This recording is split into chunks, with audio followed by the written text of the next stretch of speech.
Precision medicine has really kind of revolutionized where we are now in terms of bringing personalized therapies to patients.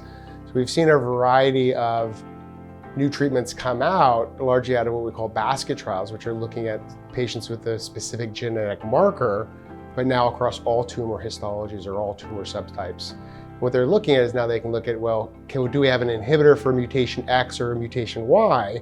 And can that have an effect across, again, multiple different disease sites? The real power of precision medicine and the sort of hope offered by precision modeling of individual patient tumors is accentuated by this whole idea that we can really precisely treat the disease the person has and give them the right care for the right patient, which is a really exciting place to be, especially as a scientist who is, has a library of drugs to play with.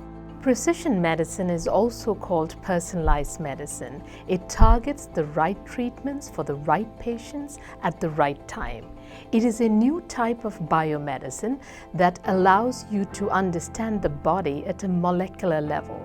Therefore, the goals for precision medicine are in cancer research, molecular diagnostics, CRISPR, and immunotherapy. The recognition of the FDA and the EMA actually to reduce, number one, animal testing. So they enable to use ex vivo models to do this. There are like organoid chips, obviously. There are patient-derived organoids as well in this space. Some research can be done on iPS cells that are embedded in 3D matrices.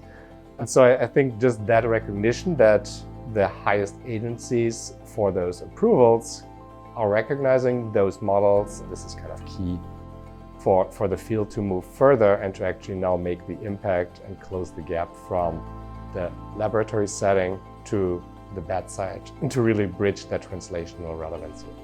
One of the big problems of precision medicine is it's very expensive. I think with organoids, together with some companies, we have indeed been able to move some of the compounds that were developed on organoids already to a clinical phase.